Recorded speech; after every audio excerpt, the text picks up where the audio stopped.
Assalamualaikum warahmatullahi wabarakatuh. Bismillahirrahmanirrahim. Alhamdulillahi rabbil alamin. Wa afdalus salati wa atamut taslimi ala sayyidina Muhammadin wa ala alihi wa sahbihi ajma'in. Rabbi shrah li sadri wa yassir li amri wahlul 'uqdatam min lisani yafqahu qawli. Subhanaka la 'ilma lana illa ma 'allamtana innaka antal 'alimul hakim. Allahumma akhrijna min zulumatil wahmi wa akrimna bi nuril fahmi waftah 'alaina bi ma'rifatil ilmi wa sahhil akhlaqana bil hilm waj'alna mimman yastami'una al-qawla fayattabi'una ahsana. Allahumma ati nufusana taqwaha wa zakkiha anta khairu man zakkaha anta waliyuha wa maulaha. Allahumma arinal haqqa haqqan warzuqna ittiba'ah wa arinal batila batilan warzuqna ijtinabah. Allahumma anfa'na bima 'allamtana wa 'allimna ma yanfa'una wa zidna ilman wa huda. Amma ba'd.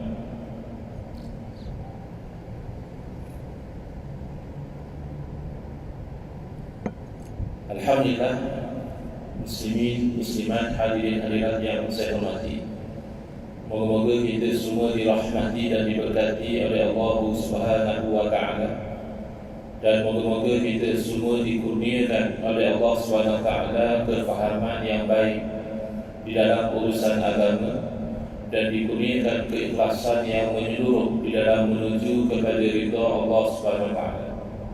Malam ini insya-Allah kita akan menyambung pengajian kuliah Maghrib bulanan hari Jumaat yang keempat, anjuran Masjid Negeri Shah Alam menggunakan kitab Nurul Huda, Cahaya Hidayah, yang disusun oleh guru saya Al-Fadhil Ustaz Haji Adnan bin Haji Muhammad Samman Hafizahullah Ta'ala wa nafa'ana bihi wa bi'ulumihi fid dharaini amin.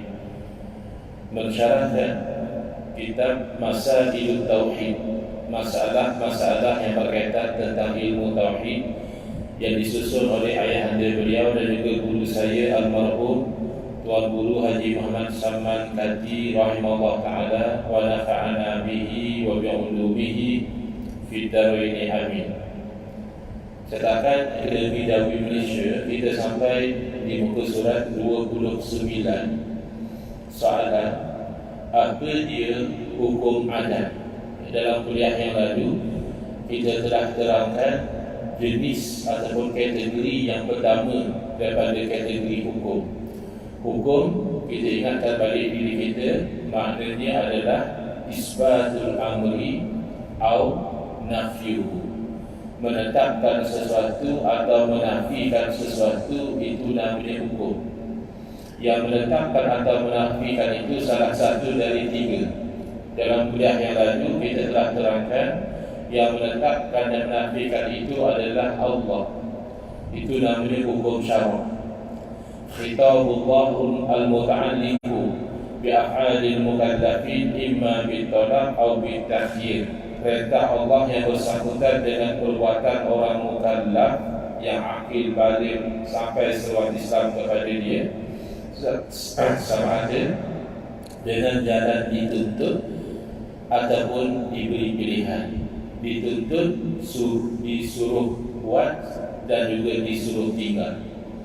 Disuruh buat terbagi dua. Kalau tidak ada pilihan, buat dapat pahala, tak buat berdosa wajib. Kalau masih ada pelanggaran, buat dapat pahala, tak buat tak berdosa, namanya sunat ataupun mustahab. Kalau disuruh tinggal, tidak ada pilihan, kalau buat juga berdosa, maka itu namanya haram. Kalau disuruh tinggal tapi masih ada pelanggaran, kalau buat tidak sampai berdosa, itu namanya makruh. dan yang diberi pilihan itulah namanya harus ataupun mubah, ya. Nah, ini 5 hukum syarak yang taklifi. Kemudian kita telah terangkan juga hukum syarak yang wada'i, sebab syarat mani yang mana natijahnya sah atau batal. Jadi itu hukum syarak yang wada'i itu biasanya orang jarang sedikit dengar, ya. Orang biasa dengar yang taklifi, wajib, sunat, haram, makruh dan juga harus. Sekarang kita pergi kepada jenis hukum yang kedua, iaitu hukum adat. Nah, yang inilah yang saya perhatikan, sudah ramai ahli masyarakat kita, mereka tidak memahami apa yang dimaksudkan dengan hukum adat. Dalam perbincangan dalam Facebook, ada satu orang yang masuk komen, kata dia ustaz, hukum adat dia tidak boleh sampai menyalahi hukum syarak. Begitu statement dia, ya. Hukum adat tidak boleh sampai menyalahi hukum syarak. Bila dia berkata begitu, saya dapat detect, saya dapat kesan bahawa dia memahami hukum adat berbeza dari apa yang dimaksudkan. Mungkin dia bayangkan dia dimaksudkan adat di situ, misalnya adat orang Melayu, adat orang India, adat orang Cina, ada adat Batak, ada adat Temenggung. Jadi adat-adat ni semua kita boleh lahirkan, kita boleh amalkan. Syaratnya jangan sampai melanggar syarak. Kalau ada adat orang Melayu yang tak melanggar syarak, silakan teruskan. Tapi kalau ada adat orang Melayu yang bercakap dengan syarak, oh itu tak boleh. Bukan itu yang dimaksudkan dengan hukum adat. Yang dimaksudkan hukum adat ini, dia sebenarnya adalah sesuatu yang ditetapkan atau dinafikan berdasarkan experimental observation between cause and effect, iaitu pemerhatian terhadap kaitan antara sesuatu yang berlaku terlebih dahulu tiba-tiba diikuti dengan sesuatu yang kemudian diperhatikan, itulah yang selalu berlaku. Dan dikaitkan antara yang berlaku dahulu itu adalah cause, sebab, dan yang berlaku kemudian itu adalah efek, iaitu musabab. Jadi tak timbul hukum adat bercakap dengan hukum syarak, tidak. Sebaliknya hukum adat inilah yang membantu penetapan hukum syarak. Nanti kita terangkan insyaAllah. Takrif dahulu. Hukum adat ialah menetapkan sesuatu pekerjaan atau perkara. Kita kedepikanlah pekerjaan ini mungkin agak tak kena dengan apa yang kita bayangkan. Maka kita terus pergi. Hukum adat itu ialah menetapkan sesuatu perkara, ada atau tiada perkara yang lain dengan berulang-ulang cuba. Itu kita kata eksperimental tadi. Cuba berlaku macam ini, cuba berlaku macam ini. Maka dikaitkan antara dua tadi. Kalau buat macam ni berlaku. Ataupun kalau macam ni, tak ada yang macam ni. Tetap atau nafikan itu kerana berulang juga.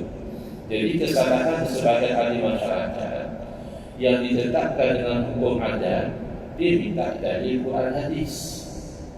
Ni mana dalil Quran hadis? Ya? Kalau macam ni kita makan, jadi macam ni. Kalau macam ni kita lihat, jadi macam ini. Memang tak ada. Jadi ia bukan hukum syarak. Yang perlu kepada dalil Quran hadis itu adalah hukum syarak, kerana dia adalah perintah Allah. Ada hukum adat, bukan hukum syarak. Maka dijanggal kalau ditanya mana dalil Qurannya, mana dalil hadisnya. Kerana yang menetapkan itu adalah ulang kali cuba. Itu pun sah persalahan. Itu takrif dia. Serta sah persalahan. Apa maksud sah persalahan? Walaupun kebiasaannya buat A jadi B, buat C jadi D, tapi kadang-kadang buat A tak jadi B. Itu maksud sah persalahan. Buat C tak jadi D. Nanti kita bagi keterangan itu insyaAllah lebih mudah untuk dipahami. Adat ini diambil daripada kalimah bahasa Arab. Ada ya'udu, yang berarti kembali. Untuk Eid berlaku pada setiap tahun. Idul Fitri kembali setiap tahun. Idul Adha kembali setiap tahun. Ada Ya'ud itu sesuatu yang kembali, iaitu berulang-ulang kejadian atau perlakuannya. Atau kita katakan adat itu adalah suatu kelaziman, kebiasaan. Contoh, bila pada seseorang ditorik atau dihiris dengan benda yang tajam, maka pada kebiasaannya ia luka. Jadi itu kita katakan kena benda tajam luka. Macam mana kamu tahu? Ada kejadian tak perlu dari Quran hadis. Itu percubaan. Cuba kena benda tajam luka. Cuba kena benda tajam luka. Tetapi boleh tidak bersalahan. Boleh tak satu orang kena benda tajam tak luka? Boleh. Misalnya orang yang mengamalkan ilmu kebal, apabila kena dengan sesuatu yang tajam, dia tak luka. Tapi itu jarang. Itu namanya khawarij lil adah. Terjemah daerahnya mencari adat, atau bahasa mudah kita luar biasa.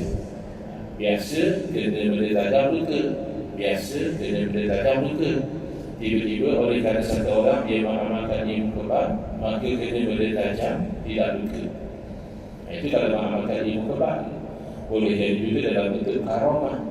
Allah kurniakan kepada seorang wali Allah misalnya, ditikam dia dengan benda tajam tidak lut. Boleh jadi. Jadi hal beginilah yang dikatakan menyalahi adat. Adapun hukum adat itu terbahagi kepada 4 bahagian. Kalau hukum syarak bagi 2, setiap 2 bagi 5. Hukum syarak.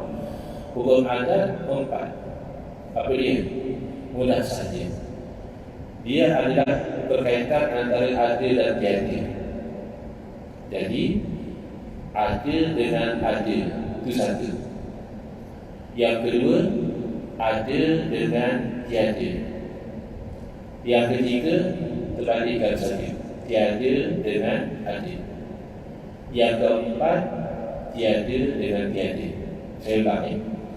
Yang pertama daripada jenis hukum adat itu adalah ada dengan ada, ada dengan tiada, tiada dengan ada, dan yang terakhir tiada dengan tiada. Kalau belum biasa dengar, kalau kelas habis setakat ini, tak puas hati balik ke rumah. Apa cerita? Ada dengan ada, ada dengan tiada, tiada dengan ada, tak puas hati. Tapi kita bawa contoh mudah sangat sebenarnya. Kita ambil contoh berkaitan makan dengan nafsi jamnya. Kita makan kan ada kesan dia. Apa kesan makan? Dia kenyang. Jadi berkaitan ada dengan ada adalah ada kenyang dengan ada makan. Minta dari ayat mana yang kata ada kenyang dengan ada makan? Bawa hadis sahih yang membuktikan ada kenyang dengan ada makan. Ya, tak perlu. Itu bukan hukum syarak. Itu hukum adat. Bahkan boleh bersalahan. Boleh saja satu orang makan tapi tak kenyang. Tapi biasanya kalau makan dia kenyang. Itu maksudnya sah bersalahan. Baik. Ada dengan ada, iaitu ada kenyang dengan ada makan. Ada dengan tiada. Ada lapar dengan tiada makan. Mana tahu biasa macam tu. Tak percaya juga. Malas nak juga sekarang. Ini bulan Ramadan nanti juga. Memang lapar. Hari pertama, hari kedua tu terasa saja. Dah lama 2-3 hari, okeylah. Hari pertama, hari kedua puasa Ramadan, biasanya time lunch tu terasa kita lapar. Jadi ada lapar dengan tiada makan. Itu ada dengan tiada. Tiada dengan ada. Tiada lapar dengan ada makan. Itu pun kita juga. Ya, tadi lapar ya. Pergi ke kedai mama, order mi goreng mama seminggu. Oh, bersama kenyang. Ya, atau roti canai dulu keping. Hilang lapar dengan ada makan. Tiada dengan tiada. Tiada kenyang dengan tiada makan. Jadi nak kenyang, tak makan. Ya, hati-hati ya. Zaman sekarang ada orang pakai konsep maqasid syariah, tapi luar daripada konteks. Memang ada yang dibicarakan oleh para ulama maqasid syariah, objektif daripada syariat.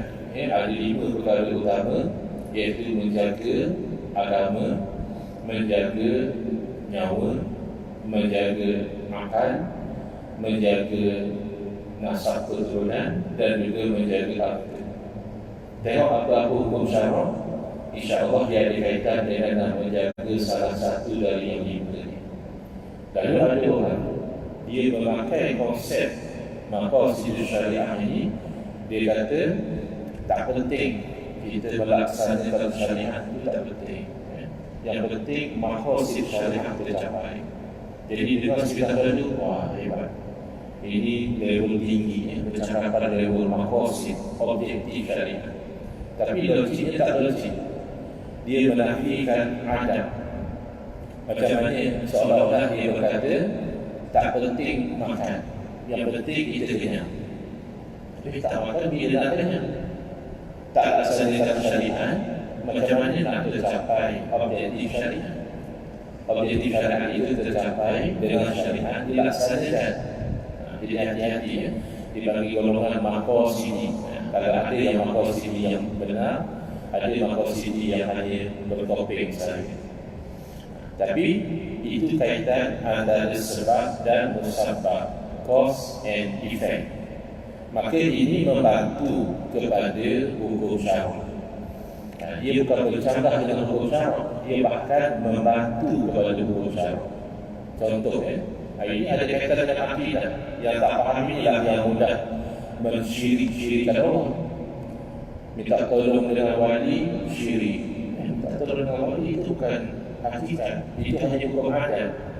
Kebiasaannya bila kita tidak tolong, maka wali itu membantu dengan cara makhluk. Kalau masih hidup, macam-macam cara dia membantu. Apabila wali dah mati, dengan cara doa. Di alam ruh, mereka masih boleh berdoa. Doa para wali, insya-Allah Allah makbulkan. Tapi kalau dengan hukum akal, tidak ada yang boleh bagi bantuan kecuali Allah. Mustahil lagi daripada Allah ada kuasa. Kita nampak seolah-olah tidak ada kuasa, boleh angkat gelas, boleh letakkan semula, tapi itu sebenarnya adalah dengan izin Allah. Qudrah iradah daripada Allah. Wallahu khalaqakum wa ma ta'malun. Allah lah yang menciptakan kamu dan apa yang kamu amalkan. Kalau Allah tidak izinkan, tak mampu. Ada kawan saya cerita, sedang breakfast dengan kawan itu nak makan, tiba-tiba kena stroke.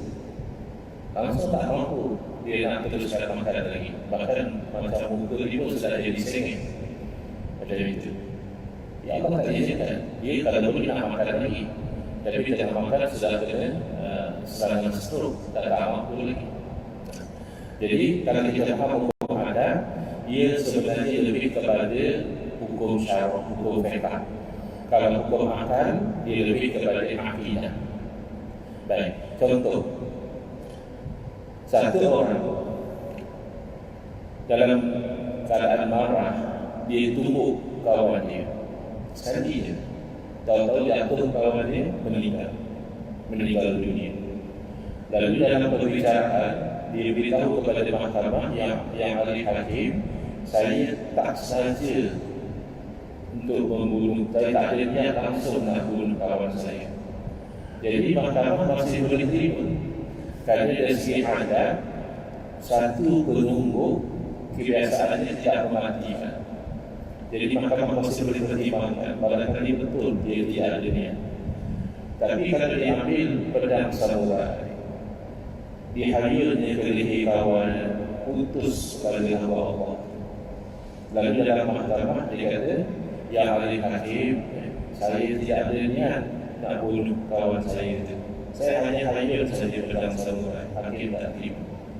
Kerana dari segi adat, pedang itu bila kena kepada leher orang memang boleh putus, dia tajam.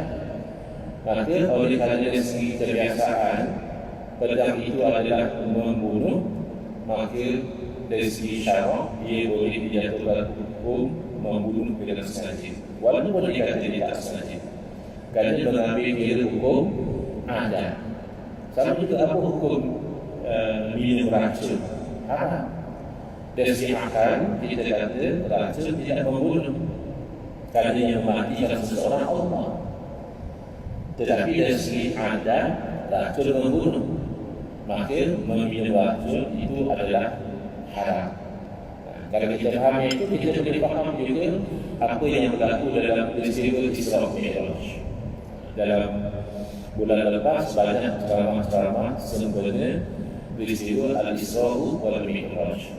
Isra, perjalanan Nabi SAW daripada Masjidil Haram ke Masjidil Aqsa.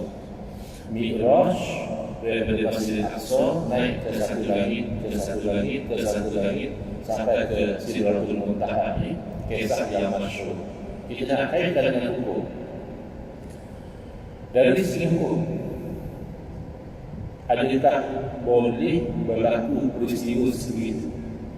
Perjalanan yang begitu jauh pada masa tidak ada kenderaan yang laju, tiba-tiba daripada Masjidil Haram ke Masjidil Aqsa, ke langit, terus balik pada hari keesokannya.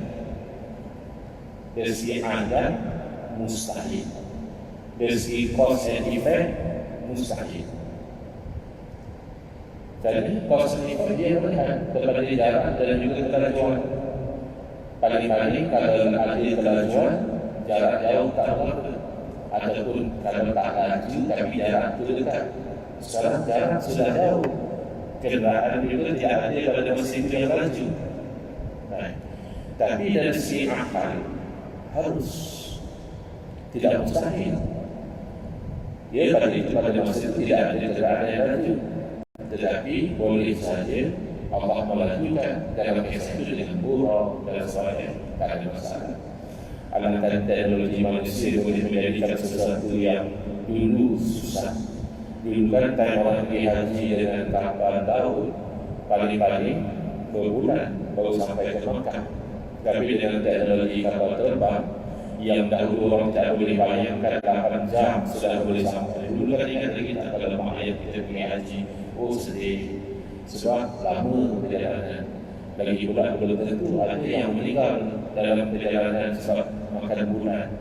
Tapi kalau naik kapal terbang, jarang-jaranglah orang meninggal, kerana tempoh hanya 8 jam, 9 jam sahaja. Itu baru teknologi manusia. Teknologi manusia itu sudah memungkinkan itu melihat orang yang jauh melalui video call, melalui video conferencing. Orang sudah boleh meeting dengan Zoom. Seorang ada di Kelantan, seorang ada di Johor, seorang ada di Kedah, masing-masing boleh meeting. Dulu tak boleh. Dulu nak meeting kena travel.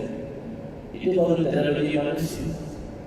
Bayangkan kuasa Allah Ta'ala, Allah yang menciptakan manusia, adakah tidak boleh menciptakan yang lebih hebat daripada apa yang manusia boleh atur?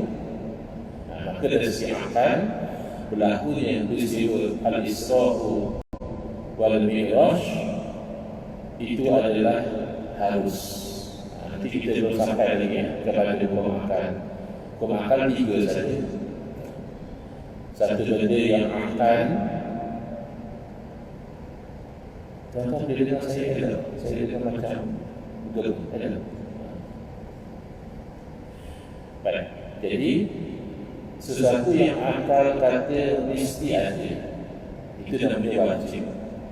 Sesuatu yang akal kata tak mungkin ada, itu namanya mustahil. Sesuatu yang akal kata boleh jadi ada, boleh jadi tak ada, itu namanya harus ataupun jaiz. Jadi dari segi hukum akal, berlakunya peristiwa Isra Mi'raj itu jaiz. Jadi kita terpulang pada kita lah, Ustaz. Nak percaya ke tak nak percaya, sebab benda harus dari segi akal. Dari segi syarah, wajib kita percaya bahawa peristiwa itu berlaku. Kenapa?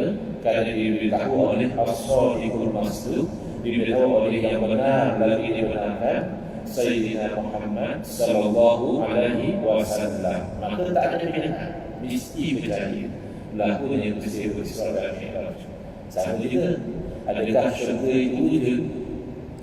Adakah neraka itu wujud? dari segi adat tidak ada kaitan. Tak pernah orang cuba pergi ke syurga, tak ada kita cuba pergi ke neraka, tak ada. Dari segi adat tak ada kaitan.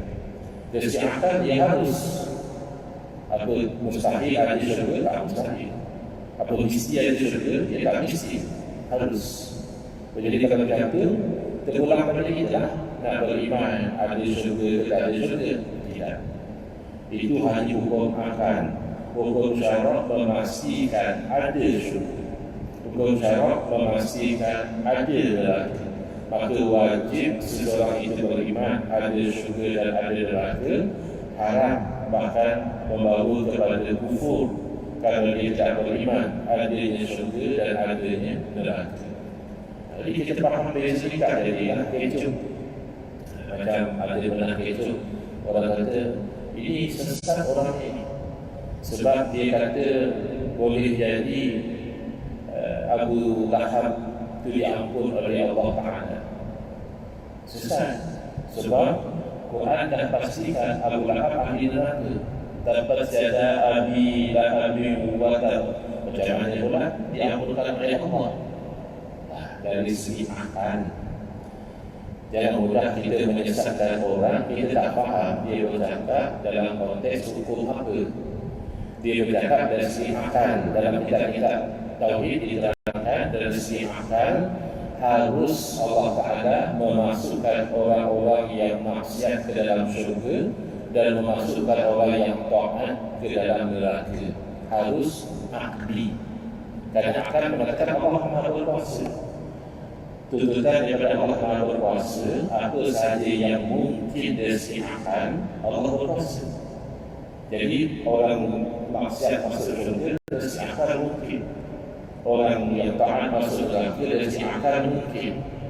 Tapi dari segi syarak tidak sampai mengatakan begitu. Kerana dari segi syarak Allah dah menjanjikan syurga buat orang yang taat dan neraka buat orang yang maksiat. Dari segi syarak tidak sampai mengatakan Abu Lahab itu diampunkan oleh Allah, tidak. Kerana dari segi syarak Quran telah memberitahu bahawa Abu Lahab itu adalah ahli neraka. Jadi kita kena faham tiga perbezaan tadi. Jangan bila orang bercakap hukum adat kita minta dalil Quran hadis.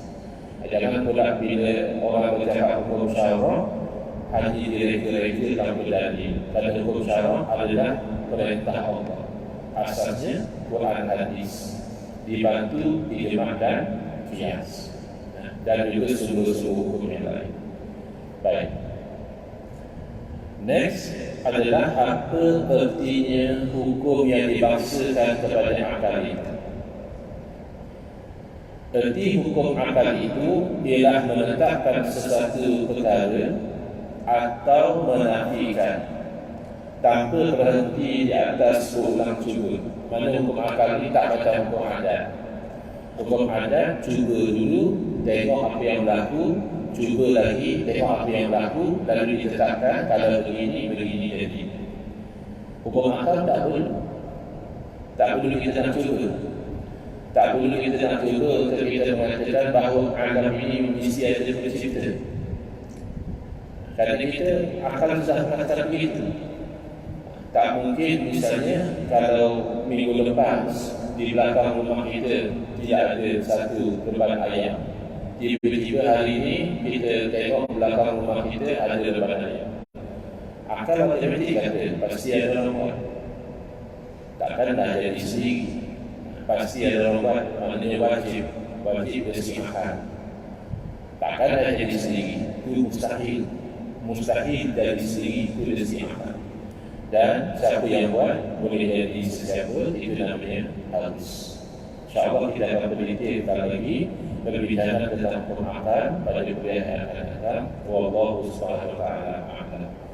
Bismillahirrahmanirrahim. Alhamdulillahirabbil alamin.